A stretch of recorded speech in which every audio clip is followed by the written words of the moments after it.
事？死神还不快给卓兄道歉！快跪下磕头道歉！都在等死吗？还请几位大人饶小人一命。何人一大早扰我清静？滚远点！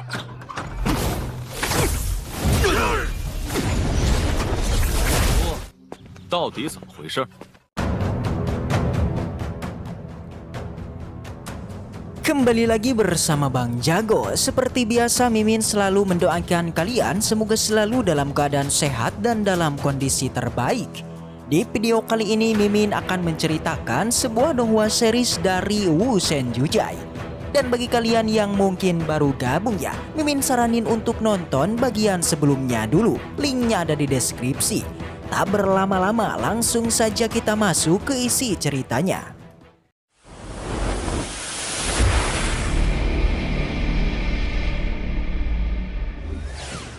Cerita kembali dilanjutkan yang kini masih berlatar di Sekte Pedang. Di sana salah satu murid yang sedang membersihkan aula utama tiba-tiba langsung dibuat kaget karena terlihat token dari salah satu tetua agung seketika malah hancur. Sementara para tetua lain yang melihatnya juga sangatlah kaget, termasuk ketua Yan sendiri. Apalagi sang murid menjelaskan ketika ia membersihkan ruangan ini, tokennya tiba-tiba jatuh sendiri. Yang pada akhirnya leluhurnya yang turun tangan dan memeriksa tokennya itu. Yang sudah jelas itu adalah token milik Kaisar Supang yang sudah dikalahkan oleh Bos Qianchen kemarin. Tentunya ia pun benar-benar sangatlah marah dan menyuruh ketua Yan untuk menyelidikinya. Karena katanya hal ini pasti berhubungan dengan Bos Qianchen. Jelas ia pun juga menegaskan selama ia masih hidup maka ia pasti akan membalaskan dendamnya. Sedangkan untuk Bos Qianchen dan kawan-kawan terlihat mereka pun akhirnya sampai di kota Dandan. Tapi di sana mereka malah dikagetkan dengan peraturan dari kotanya yang dimana seseorang harus membayar 50.000 koin emas untuk ditukarkan sebagai token identitas selama setengah tahun. Sontak Presiden Nanggong yang mendengarnya benar-benar sangatlah kesal karena itu memang terlalu mahal. Namun para pasukan ini malah memarahinya dan menghina Presiden Nanggong. Awalnya Master Zhou pun mencoba mengalah dan meminta maaf karena temannya memang adalah pendatang baru dan tak tahu dengan aturan. Tapi sayang para pasukan ini tetap saja menghinanya termasuk Master Zhou juga. Sontak Bos Qianchen lah yang habis kesabaran guys. Bahkan ketika dia mencoba untuk menyerang, seketika Bos Qianchen pun menyerang balik. Jelas hal itu membuat para pasukan lain pun juga sangatlah kesal dan lagi-lagi mencoba menyerangnya. Namun tentunya tanpa bergerak sedikit pun Bos Qianchen bahkan bisa mengalahkan mereka semua. Sontak para warga yang melihatnya benar-benar sangatlah kaget. Sampai muncul seseorang lagi yang dimana ia adalah komandan dari penjaga kota. Tentunya melihat anak buahnya yang sudah dihajar, ia pun juga sangatlah kesal dan mencoba untuk menyerangnya.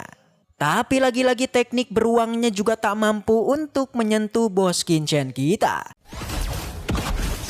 Bahkan Bos Qianchen juga dengan mudah menyudutkan komandan ini.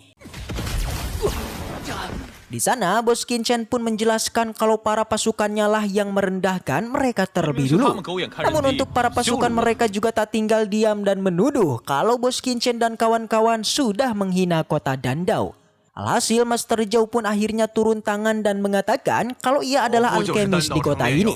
Bahkan ia pun langsung memperlihatkan token identitas alkemisnya. Tapi di sana menyadari kalau Master Zhou hanyalah alkemis di tingkat 6. Awalnya komandan tetap saja meremehkannya. Sampai ketika ia mencoba memeriksa token tersebut, ia pun benar-benar dibuat kaget. Karena token milik Master Zhou adalah token yang dikeluarkan oleh kantor pusat. So, jadi Papilion Pil ini sebenarnya sangatlah jarang memberikan token identitas kepada alkemisnya. Tentunya karena Master Zhou diberikan sebuah token mungkin ia adalah salah satu orang yang penting. Sampai di tengah-tengah keributan itu guys, muncul pengurus Ma atau yang mengurus tempat tersebut. Sontak komandan pun langsung menceritakan semuanya dan memberikan token identitas tadi. Yang lagi-lagi pengurus Ma juga dibuat kaget melihat token tersebut. Bahkan ia seolah-olah mengenali nama dari Master Zhou. 死神。 Benar aja, pengurus Madya tentu saja mengetahui tetua Jao yang berasal dari keluarga Juo. Segera dia pun menghormatinya dan menyebut jika masalah barusan adalah kesalahpahaman. Dengan begitu pengurus Ma pun memerintahkan anak buahnya untuk segera berlutut memohon maaf kepada tetua Jao. Tapi anak buah yang satu ini dia seperti enggan berlutut guys. Dia malah mempertanyakan siapakah gerangan dari tetua Jao ini. Akan tetapi pengurus Ma tidaklah berbasa-basi lagi dan segera menendangnya untuk segera berlutut meminta maaf. Begitu juga dengan semua pelayannya. Pengurus Ma juga memerintahkan semuanya agar berlutut juga. Seketika saja semua orang pun berlutut meminta maaf kepada tetua Jao. Segera tetua Jao yang melihatnya dia pun mengeluarkan kekuatannya, yakni mengangkat pelayan ini agar tidak berlutut kepada dirinya. Dia bilang jika sang pelayan tidak harus melakukan tindakan ini. Dan dia pun malah langsung meminta pengurus Ma agar menyiapkan tempat teleportasinya untuk mengirimnya ke kota Dandau. Mendengarkan hal itu si pengurus Ma pun setuju dan langsung menyiapkannya. Singkat cerita, Bos Qinchan dan yang lainnya pun sudah pergi guys. Kini kita diperlihatkan pengurus Ma yang tengah duduk di ruangannya. Tiba-tiba seorang pelayan mendatanginya serta menanyakan siapakah gerangan orang yang tadi mereka temui. Dia sedikit penasaran karena tadi pengurus Ma seperti terlihat panik dan malah menghormatinya. Dengan santuy pengurus Ma pun bilang jika orang tadi adalah salah satu anggota dari keluarga Juo. Di mana pemimpin keluarga Juo tersebut merupakan seorang alkemis terkenal yang bernama Xuan Yi. Namun kini nampaknya keluarga Juo tengah mengalami krisis alias mengalami kemunduran.